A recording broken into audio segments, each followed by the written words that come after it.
Welcome back to the adventures of the unstoppable and infinitely wise King Potting Mix the Monstrous of the newly renamed Kingdom of the Rivers and the Hills and the Neck and the North, which is certainly a meme that's not going to get boring after the 5th or 6th kingdom that we take.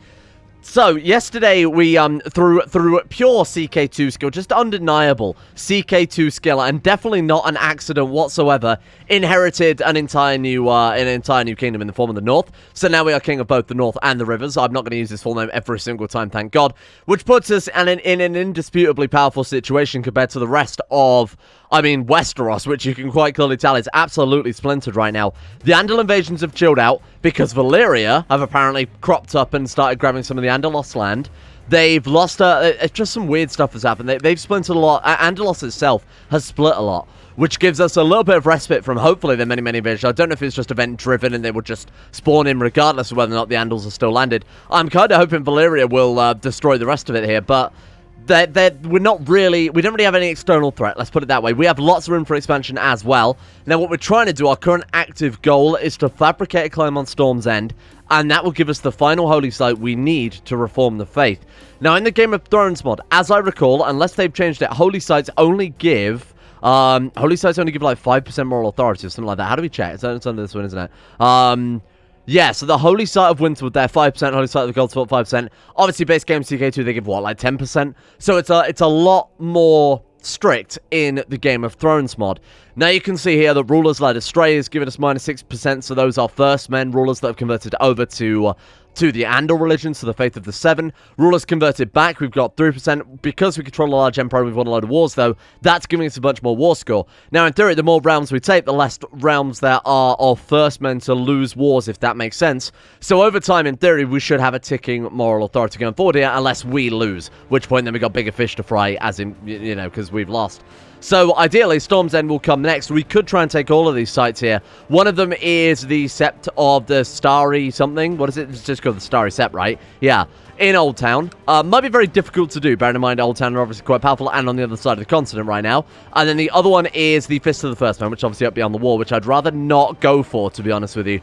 So, Storm's End is definitely the safest. We can start moving down there, and obviously the ultimate goal alongside reforming the religion, repelling the Andals, will be to form the kingdom. I'm not going to say the Iron Throne, because that's clearly not the right word for it, but the Seven Kingdoms, or a sort of major empire of. I don't know what we'll have to call that. If you've got any good suggestions, let me know. Now, here's a cool thing that happened while I was getting set up today that I didn't realize could actually happen. So we have, a couple of episodes ago, we had a Yeetish Master of Strategy turn up in our court. Lai A, I think is how you would say that. So if I can dig her up here somewhere on this list. There she is, right. So the cool thing is, she can teach them any of the Yeetish, or as they are in the base game, obviously the Chinese leadership traits. Now, I thought because she was a logistics expert, she could only teach them to be other logistics experts, but it turns out this guy can apparently also become a levy coordinator, which works out pretty goddamn well. Then we've got, she is apparently, I want to keep a mental note of this for later, and feel free to remind me if I forget here, she's Master Strategist. So what I'm thinking, in the future, if and when she dies, we go and we open up the character finder and look for any Yeetish characters who have that leadership trait, who have Master Strategist, and just see if we can invite them to court, because she turned up purely from a ruse. It was like, just a completely random event. And this seems like it could be very, very useful if she's going to start giving our military leaders, honestly, some insanely good traits. I mean, movement speed plus 30%. Is that not better than Organizer? And it gives a load of other bonuses too. I need to refresh my memory here. Is an Organizer like 15%? 20%. Okay. I mean, it's better than Organizer. Right? It's a direct upgrade from it. Plus, it also gives some flanking. Wow.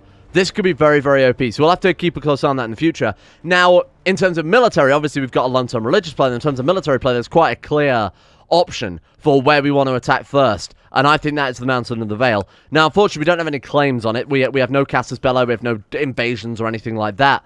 So I think the only real way to progress, unfortunately, is by fabricating claims. Maybe we could, like, maybe we could go to, like, the Crag and maybe try and force vassalize these guys if they have to be, like, your culture or your religion, right? We can hit them. If they're a lower tier than you, and they're either of your religion or your culture, right, one or the other, which she's not. Okay, sorry, let me check that again. As long as they are a lower tier than you, at or below 30 round size, and where the ruler is either your religion or culture group. She's neither of those. She is Andal and... Oh! She is our religious group, though, weirdly enough, because I'm in Faith of the Seven right now, despite the fact that it literally comes from Andals, which is in Essos, counts as Westerosi gods. our religious group is Westerosi gods. I wonder if that's allowing us to bypass that. Because, unless I'm misreading that, let me just read that through again. Maybe those are mutually exclusive. Maybe she has to be either a lower tier than us, or below 30 ram size and a part of our religion or culture. And obviously she's below 30 ram size there. So I might... Oh, wow, that's cool. I might, I think we might just go for it. Now, as we discovered, this is not just the be-all, end-all. This is not the ultimate ram expansion. Bear in mind, we tried to take, what was it, like Golden Tooth or something like that? It is not a surefire, safe strategy to get all of these lands. You know, we can't just go along, go on province to province, vassalizing everything in the Westerlands. They can ask every other Andal / Faith of the Seven ruler to join against us, which is not very ideal when most of Westeros happen to be that right now. So the only way we're really going to be able to do that is obviously a couple of different ways. I mean, there are no retinues right now. Can we even hire Unsullied? I don't believe we can we? So what we would have to do is hire mercenaries, so probably raise the mercenary bands we have vassalized. They obviously don't cost very much. 0.6 gold per month is barely a dent in our treasury right now. Get those guys raised, get them onto boats, get them, you know, over in Castamere or something like that, get them a day away from the capital, immediately drop in, siege it down, and preferably assault it down as well. That way we can more or less guarantee that we're going to finish this war without getting too many of... Because obviously we're or attention on a time the second we declare that war, right? In that, how many Andals can get here? Can the Andals get here faster than we can finish our siege and get to 100% war score? So we're going to have to try that. Now, she does have 4,000 men. I'm not saying that we'll definitely go for her to start with. We could try it with somewhere a bit safer. Try the Gold Road. That's not too bad, mainly because it's capital. It's not... Oh my god, he's a king? What the fuck? Can we force vassalize a king? No, we need 2,500 prestige because apparently that counts as a kingdom. 5 provinces. Yep, sure. Okay, we'll try the Golden Tooth then again, just because it's 3 provinces there. If we do end up having to siege everything down, we can. This will let us into the more juicier parts of the Westlands, which we can definitely pick apart. I'm going to carry on going forward as if Emond's Rest is going to once again become our capital. Mainly because, if we look at the Sea Guard here, so of course there's a big upgrading holding system that they've added here. Now, right now in Sea Guard Castle, we have a common First Man Castle. That upgrades to a large First Man Castle. Over in Emond's Rest, we have a large Riverman Castle already, which is the equivalent, just one's First Man culture, one's Riverman culture, based on their local one there. So this is Andal, which is kind of a pain in the ass, but obviously we can flip it if we live there for long enough. Now, that will save us. I mean, to upgrade the holding in Sea Guard, it's going to cost us what? 4,000 gold. So we would essentially save ourselves 4,000 gold and the RNG that's necessary to actually upgrade a holding just by going back to Emond's Rest. So I'm going to spend some money just upgrading this. We'll go for, like, Castletown, Riverman Barracks. I'm pretty sure we'll lose that if we flip culture because it's obviously a culture building there. We can also build some weird shit, can't we? We can build, like, the Crazy Alchemist Workshop. We do have the Specials building mob, which I think is quite fun. A bit more balanced than the old... I really like the old Flame Queen's building mob, but some of the buildings, particularly like the Peasant Farm, quite OP. Oh, or we'll just die. That also works. Right, so we want to try and keep our bannerman quite happy, don't we? How's our son doing? Is he ready for leadership? Because, no, he's not. He's an ugly, timid boy. Oh, shit. Look at him. Our guy looks like he's 1 foot in the grave already. I mean, he absolutely is. Affection is -2. Wounded is obviously -1. He's got, as far as I know, no health bonuses here. I'm just checking in case Game of Thrones will give some weird health bonuses like, I don't know, Gardener, Poet. Nothing. Yeah, this could be a problem. This could be a problem. Oh, look at that. You guys pointed this out last episode, and I thought you were referring to having it like Emon and Tristan at the same time, like, because somebody said we had 2 mud bloodlines. How has that happened? We've ended up with 2 copies of the Tristan mud bloodline, which honestly is terrible, because it's making all the Andals hate us. I don't know how that's happened. Why has that happened? Is it because, wait, our father didn't have, so Emon the First. Oh, Emon the First also had that. Is that why we've done some weird legitimized bastard thing, do you think? Yeah, maybe that's where... Oh, no, because he also has it. I don't know what the hell is going on there. For some reason, every member of our dynasty... I'll have to update that. There's like 2 copies of the same bloodline here that I'll try and... I'll get that removed at some stage, because that's really weird. Wow. Okay, cool. We'll have to take one of those away. Otherwise, all the Andal rulers are going to hate us no matter what, because that's like -20 opinion there. Crazy. Okay, so let's focus on building up... when can we move to Emond's Rest, more to the point?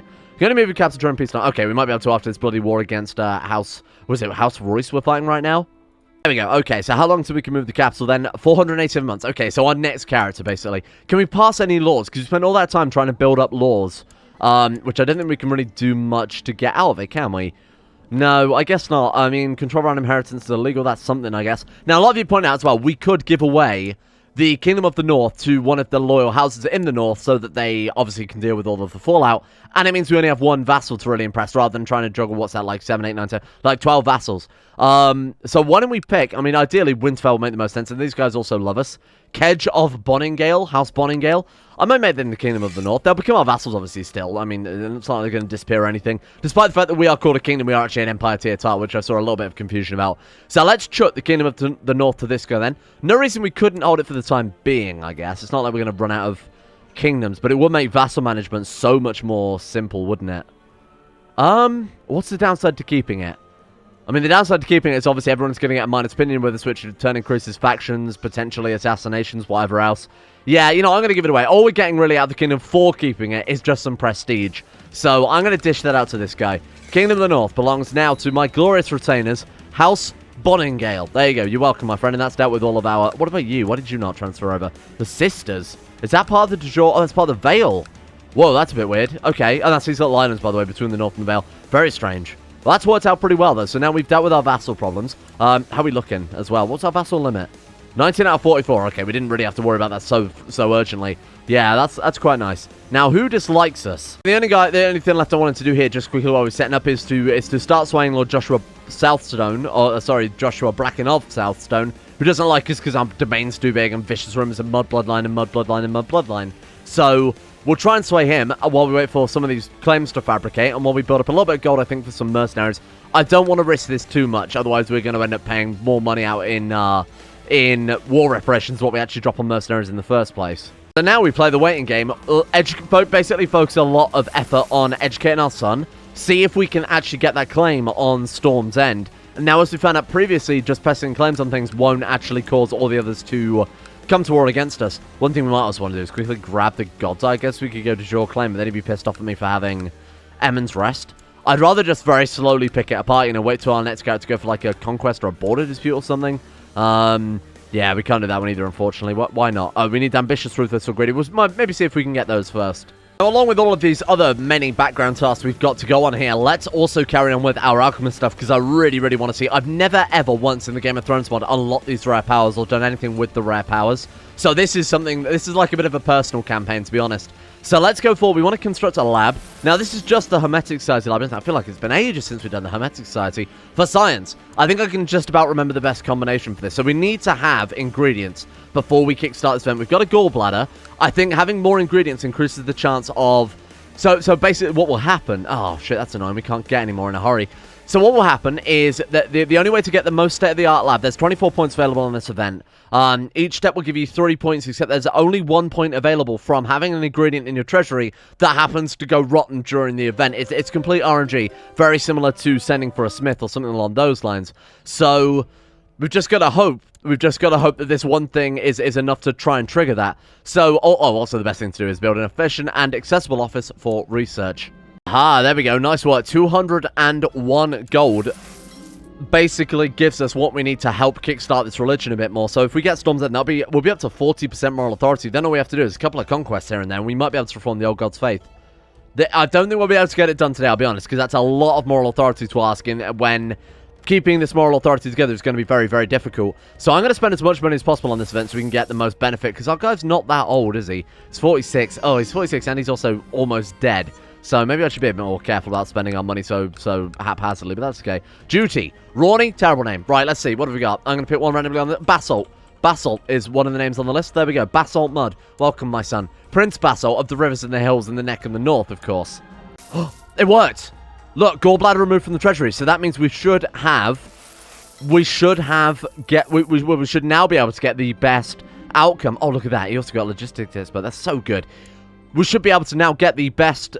Oh, impressive lab. Oh, it's not state-of-the-art is the best one. That's annoying. I don't know why. Maybe I think your learning does also play into it, and we've obviously only got 10 learning there. Doesn't matter too much. We get another learning out of it, so that's fine. And nice, we've completed the mission. So when can we rank up? Because that's the important thing here. So we just need 1,000 knowledge, and then... Oh, okay, so we should be donating to the guild at all times as well. Boom, there you go. Not interested in that one too much. Thank you very much. We could hold a melee, but I'm not really too interested, unless we want to try and forge our own bloodline. You know what? No, because we've got a lot of things to spend money on right now, especially if we're going to start fabricating claims and whatnot too. Right, so Storm's End then. What are they defended by right now? 3,500 men. Stormlanders, so they're Andals and Faith of the Seven. But like I said, if we declare war with a claim, they can't call other people in. So I'm thinking we just raise our...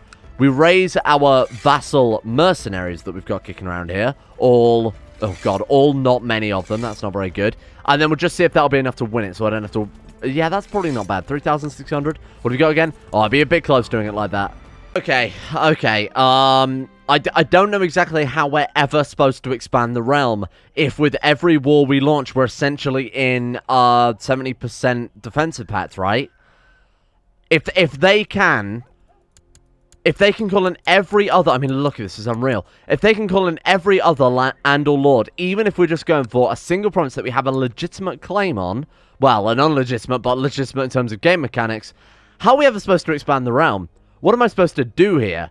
Oh, he's just going to have to marry and then run really risky marriages to... I don't get it. I don't get it, because we can't do the same. We can't say, hey, every first man, join us in this war. It just seems like a very punishing game mechanic. I'm going to give it a go, but I'm sure as fuck not going to win this. I imagine they've got tens of thousands of troops on the side of it. I mean, that guy's got... Okay, I'm going to look at the kings very briefly. So the Iron Islands have 304 men. Fine, reasonable, okay. You got 7,000. Wendwater alone has 7,000. Oh, God. Shipbreaker Bay have another 4,300. The Reach join them? No, luckily enough. A lot of the Westerlands have. We're outnumbered. We are so outnumbered here, and I don't know how exactly I'm supposed to get around it. So what can we do? We can try and kill their troops. Oh, God, even more. We can try and kill their troops, and then maybe go for... Or we could go for just a very, very quick turbo siege. I'm not sure which strategy is the best. I honestly don't know. Let's get our troops together first and foremost. Then we'll decide from there. Look at this. They've already got more troops than us out. 6,000 there. 7,000 there. 5,000 there. 8,200. I don't know how the hell I'm supposed to keep up with this. Right, so let's deal with the ones gunning for our capital. I don't care about Andalos negotiating people. Why is that good news for the realm game? Okay, let's see what we can do about breaking up some of these armies. Oh my God, no, there's already enough This is unreal. Maybe we just take a beeline for fucking Storm's End and just try and... Barbara. Hello, Barbara. Barbara Mudd. Thrift for you, Barbara. And have we already got a name in the system? Silt? Silt came up. You know what? Silt will do. I don't want to focus too much on naming kids when I've apparently got to fight all of Westeros and Andalos, by the way. Okay, right, let's do it. Why do I care about your enemy? Iron King Grimnir Horus returned from battle of Mornhill alive, but has suffered a very gruesome injury. At least he is alive. Your enemy has suffered a horrific injury. Well, I'm glad he's alive. Why? That does not make any sense. Okay, let's, Okay, that should be fine. I want to get to Storm's End. Oh, God damn, that was risky. But you know what? We're good. I want to get to Storm's End, and I want to kill them all. As fast as we goddamn can. Let's try and avoid fighting too many troops on the way over, if at all. But, are you kidding me? Oh, come on. He's got 16,000 fucking men. How is this fair? I mean, how are we supposed to... I can't even win any offensive wars, and now you're throwing equal numbers in defensive wars too? Shit, this is... this is so difficult. I might have to put the difficulty down a little bit or something, otherwise we are just going to get destroyed at every hurdle. Right, let's see what we can do then. Let's see what we can do. Okay, I'm pretty sure we can find a way out of this, right? We're 7% more... Oh, God, they are actually just assaulting the capital down. Oh, shit. Oh, that's Old Stones. Okay, we're fine. What do you want me to do? You want me to learn... Oh, God, we got to travel abroad and learn from a wisdom. Worry about that in a minute. Evidence is nonsense. We don't care. We're not going for round politics in the middle of this going on. Right, we might have to be very careful and sort of pick our battles very, very wisely in this upcoming conflict then. So, Roland, we've got good commanders. Let's kill these Andals first and foremost. Can we go via Rushmore? Okay, pause it. Nope. Oh, God. Okay, so here was another plan I was theorizing. I was going to say, if we get Storm's End and it actually works out well for us, why not just run the gamut and go for Old Town as well? Why not try and get Storm's End, Old Town, and the Fist of the First Men and basically make the religion reformable, brute force it, essentially? Oh, I'm going to do it. I'm going to do it. I hate that I'm doing it, but I'm going to do it. Let's kill these guys first, because this could potentially get us a game over, or potentially immediately loses the war, as we've seen last time with Andals attacking our capital out of nowhere. No, I don't want any more bloody courses, thank you. Right, that's the Andals dealt with. That's one set of Andals dealt with. Right, let's go and get ourselves a little bit more war score, just killing off some of these random smaller troops. Luckily, they've split their armies quite small, but look, we can't attack into here. Otherwise, they'll be reinforced by 10,000 from that way and 10,000 from that way. Let's pick up a little bit of war score, and then I think I'm going to just gun for their capital. I can't see how else we're going to win this otherwise. Look, they've even got reinforcements up from Bloody Dawn. This is kind of ridiculous. Okay, so again, these minor skirmishes are going to be the things to win us this war, if at all. So let's focus on just picking off the smaller armies, going for just tiny little victories as and when we pick them. We're at 10% war score, and we haven't done anything offensively yet. We've just killed some of their troops and counter-sieged. Though I thought my loyal bannerman, Lord Ryman, the more reasonable man, he wants to duel someone. Whatever, but fine. Right, now, am I feeling brave enough to go for the Dornish troops? Not when we've got 19,000 Stormlight. Where are they going to? They are going to Shoreham. Okay. Can we... Is there a crossing between Shoreham and... Okay, let's go up to here. I don't know. Fine, whatever. Okay. I was kind of hoping they'd be tempted to cross the river and fight us. Shit, and all of our... Oh my god, of course, we've got vassal levy. So the longer we're at war as well. Oh, this is unreal. We can't go for a big conflict because they will destroy us in a single decisive battle. So we have to fight them in the small grounds, taking whatever advantage we can get, but we also can't do that because our vassals are going to start getting pissed off. Good. Fine, whatever. How can we deal with this safely? It's not good news for them because it's not my bloody realm. Let her rot. So I'm thinking we could go Rhaenet south to the Dornish armies, kill them, try and kill them. But then north of us would be what, like 27,000 men. I think we go straight for the bloody war goal. I'm thinking we gun for it. Go via Bramsfort to the war goal. Just run as fast as your little legs will carry. Okay, that's a good battle actually. That's good. Are they going to reinforce over that? This could be a good battle. Yes, yeah. Go. But send me your men. Throw your men at me. Oh my god, they're actually going to beat us. Oh fuck. Okay. I thought we had that. That was a good scenario to try and fight in there, but no, that was not good. Do you want to get in cheery? Do you want to get why not? Okay. No, that was nice. I have to go. Yeah, okay, this war's immediately lost then. Oh god damn, this is going to be... It's really frustrating because again, we can't really do any offensive wars at all. Otherwise, the entirety of bloody Westeros is just going to gun for us. Alright, surrender. What do we have to give him? 684 gold. Oh, for fuck's sake. I mean, what choice do we... I'm not gonna... I mean, we can't win this otherwise. Right, surrender. Oh, this is just not... This is not even fun. This is just not fun. Great. Okay, I'll just fight those with my magic fucking troops I pluck out of my muddy arsehole. What am I gonna do against this? What am I supposed to do against this? Unreal. Okay, fine. Okay, I guess we'll bankrupt the treasury. We'll have to take out a loan to fight these guys. What happens if they win? Oh, it's an invasion of our entire empire. So if they'll take everything, I would assume. Oh, fuck me. Alright. Who are you? Willem Mud? Okay, here you go. I'll call you... You can be called, Salt. I think that's bloody appropriate right now. And Sandal. Sandal's a shitty name. You can be called... Oh, God, what else have we got here? I love that one of the names on the list is Land. If we had Land, because that's just so dull. Land Mud. I might have already named one of my sons Land. Rocky, Loam, Winton. Oh, yeah, and obviously those kids that we don't talk about. Oh, this is insane. My god, we've also run out of good education too, so you can have humility, Land. And Salt, you can have pride. I feel like that's appropriate.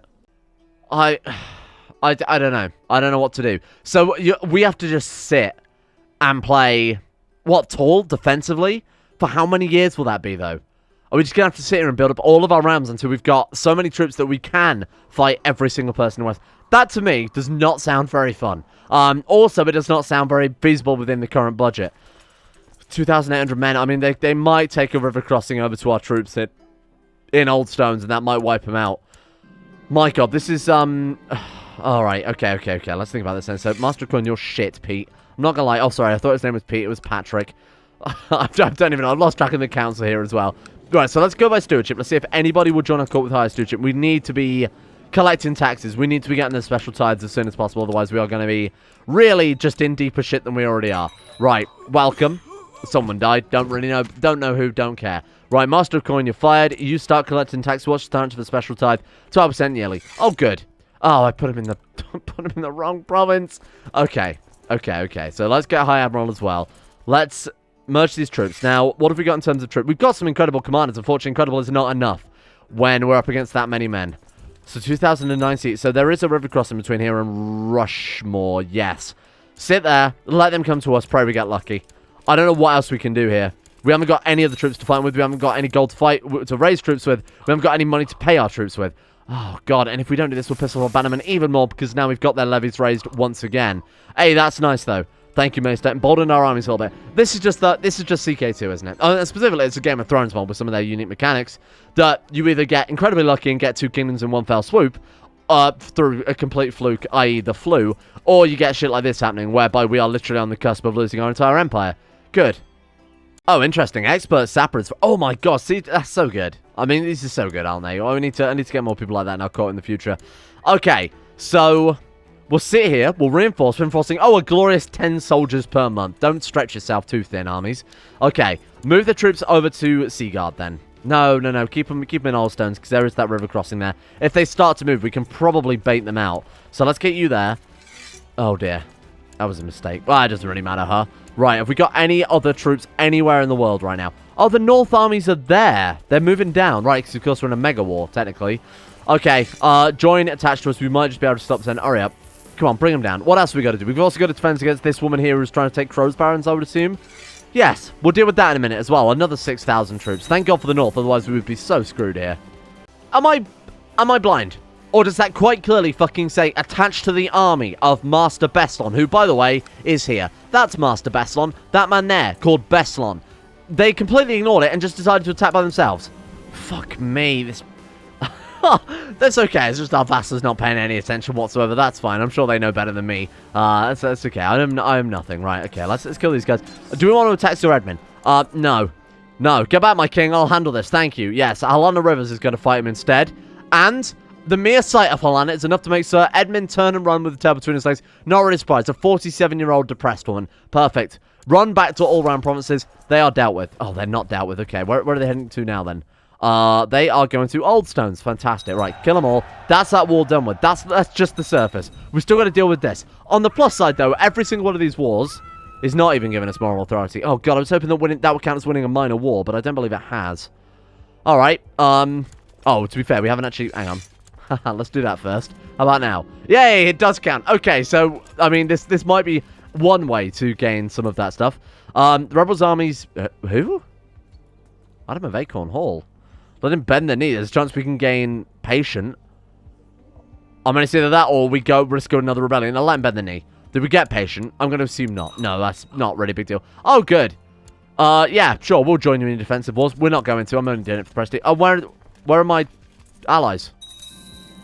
They've gone. They've gone. You can have some gold for the trials. You can't. I name you a liar. So now my northern allies are gone and we have no troops to fight this one with either. The Mega War says... Oh, wait, do they just count as vassal troops now? What the hell's going on? Excuse me, Kedge. Oh, there we go. Right. So they're gone. And then, reappoint the old council. Now we can raise their troops. Annoying. Okay, there we go. Right, we're problem solved. We're going to lose those armies, though. So everyone, you guys just stand fucking down. All right, so what we'll do then... Drop everyone. Let's set a rally point on this side of the river. Set it there. Erinford. Perfect. Right, raise everybody. You get out of there. You guys go this way, preferably. There we go. All right, where are my armies from the... Oh, God, okay. They're staying that side now. Hilarious. Right, where are my armies from the north? Okay, so they're all raised from Winterfell, aren't they? Kingdom of Top. Just wanted to check. There's so many weird things going on right now. My dear nephew, Calypso, reminded me of the promise to get him married. You're off to become a priest, off to the Citadel, or I have just a person in mind. We can marry him off to Celia Umber. That's a pretty good marriage. You're welcome. She's the granddaughter of Last Hearth. Are those not the... Last Hearth? Is that not the Karstarks of Last Hearth? I don't remember. Or is that the Umbers? I honestly don't remember. It doesn't matter too much. Right, come on. Bring these troops down. I need to not lose. Three-pronged attack. That'll do it. Let's make sure we've got some good commanders. Who's going to get there first? Let's just check that. So, 22nd, 11th, and 17th. So, you guys are going to get there first. Was that a Valyrian dragon rider leading my armies then for a second? I'm not entirely sure. Right, so you guys, and then we'll get you guys on next. Dana. Oh my god, he is. Is he in our court? Because he could do a lot of damage. That might be... No, I refuse. Every series we've expanded our rounds because of the dragons. There's got to be another way to do it that does not involve dragons for once in this goddamn game's life. Okay, right, move in. Let's take him out. My dear uncle, this guy almost converted to the glorious Andal faith, and then I turned him back. Glorious Andal faith? No, that's completely wrong. Sorry, this whole war has bamboozled me a little bit. The frustration of just having all of that go down at once. Every single Andal in the world decides to take up arms against us simultaneously. No, goodbye. Oh, nice, there's another expert sapper. Oh my god, that's a Valyrian guy as well. The dragon rider, so the guy with the living, breathing siege weapon is now an expert at sieges. Excellent. That seems like a quite potent combo. Did he get it or did his fucking dragon? Because he clearly does not have a trait there. Oh, it's only a little dragon too. Let's not... I don't want to rely on the dragons again, though. Thank you. Now, we are the one getting the reparations this time. 112 gold. It's not oh my god, we're old. We're Santa now. Yes. Okay, 50. How old's our kid? How's he doing? Okay, not terrible. Indolent. Oh, he was taken on as a squire. Fantastic. Poor fighter. Curious is obviously good. Indolent is shitty. Honestly, Indolent and Timid are some of the worst traits in the game, but Curious is arguably the best childhood trait, and then we've got Poor fighter and a squire too. Thank you. Why did I make you that kid's guardian? Was there a reason for that? Brave, duelist, knight? There's got to be someone better than you. There's got to be someone better than you when this is our heir. Alright, let's see if we can find someone slightly better. Wait, we can force him to train. Oh, well, we gave him a stewardship, but that's fine. I mean, it's better than me completely ignoring it forever, right? Let's just make sure as well that we're setting things up properly. So let's have, I mean, our master at arms, for what it's worth, let's have him training children. Let's also make sure that, yeah, you're serving court. That's good. Okay. Thank you all for watching. How's this for a balancing feature? Let me know what you think about this. What if I set diplomatic range to restricted so that... Now, bear in mind, this will also come with many, many, many consequences for us. However, I will check to see whether or not the system that the Andal used to call for help, or anybody uses to call for help in the middle of a war, is based on range. If it's based on range, I'm more than happy to set the diplo range to restricted. That way, we're limited in who we can call to our court. You know, we're not going to be able to send messages all the way down to Dawn, for example. That would be considered way too far, which I think is reasonable, given that it's basically a continent, a half continent away. However, it would also limit the AI being able to call in everybody in the known world instantly into a war against us, which I feel would have some sort of realism to it. Or I could edit the event to give it a bit more of a delay or something like that. I'm not really sure, but I feel like right now, game mechanics are going to give us a game over at this stage. With all of the invaders, you know, there's nothing to say that we won't get an Andal invasion while simultaneously also wanting to attack from every bloody Andal in the world if we even try and so much as expand our borders even the slightest little bit. And I don't personally want to have to play tall. I don't want to have to sit here and build up our provinces and sort of abuse, you know, the business focus and game mechanics and make a mountain of gold so that eventually we can hire enough troops to be able to take even just one province. Don't think that'd be fun to play, and I don't think that'd be fun to watch. But again, I'll leave it down to you guys. You let me know what you think of some other balancing changes. What might be a nice way to make it so at least we do get some progress during episodes, because I feel like this scenario is very, very, very tough. It's not insurmountable, but I don't want to spend 8,000 episodes just trying to take Storm's End, huh? In the meantime, though, thank you all for watching. Let's give a shout out to the insane top tier level patrons who made this series and the channel possible in the first place. A big thank you goes out to Aiden W, Alchemia, Anthony Gully, Sunikuriso, Atmos, Savage Gamer 419, Bacon Kitten, Ben Hoffland, Chesty, Croesus, Donald, Doolin of Gondolin, Facunda Vasquez, Ghost of Protocol, Gogula, Sarik, James Shea, Jimbo, Jonah Waters, Justin Wallace, Kanan Carter, Michael Mullen, My Name Isn't Dio, Muskratful, Natbus Number 1, Necrophil, Pelvis Presley, Rodin, Richard Clark, Scott, Skaz, Meg Mustaine, Somnus, The Forsaken One, T-Bag Cruz, Tom Terry 18, Tyler Kendall, Tyler McClam, Vacuous Backers, Void Prince Kibo, William Green, and Zazzy7011. Thank you all for your support in the CNT levels on Patreon. And a thank you as well to Uru Daddy, Asro, Adam Person, Andrew Walsh, Andrew Wilson, Anchor, Attila, Austin Taylor, Baldoon, Ben Troke, Boengun, Besmus Max, Best of Valerian, Black Double H, Chris, Corgi Circus, Corey CA, David Van Diepen, Don, Duncoding 207, Emerald Beam, Exploded Knees, Gaz, Genji Toka, Gothamo, Grey, Haji Dumar, Icarus, Icy the Grey, Ida C, Jackson P, Jay Lara, Jacob Wolfie, James Barnes, Jason Sushu, Jose, Jeebus Crust, Euron DeVries, Jordan Campbell, Joseph Beer, Justin Plott, Justin Walters, Luan Thomas, Luke Wallace, Mustolp, Monty, Mostly Sampson, Nathan Flores, Nathaniel Lindbergh, Norstrust, Nick, Noah Gallimore, Organized Confusion, Pansamu, Pantapel, Payback 1 through 7, Peyton Denisar, Russian Oligarch Billionaire, Brian Hooper, Sagataire, Sam Keir, Shari, Smirtworm, Smooth Octopus, Socrates, Super Nanny 089, The Insane Pickle, The One Ring, Belongry, Varagon, Voodoo Mumbo, Willway, Boston Tef, Wolfie, Yorker, Sack, and CK2. Thank you guys all for your support, and I'll see you either tomorrow or the day after for some new Game of Thrones, at least until Sunday.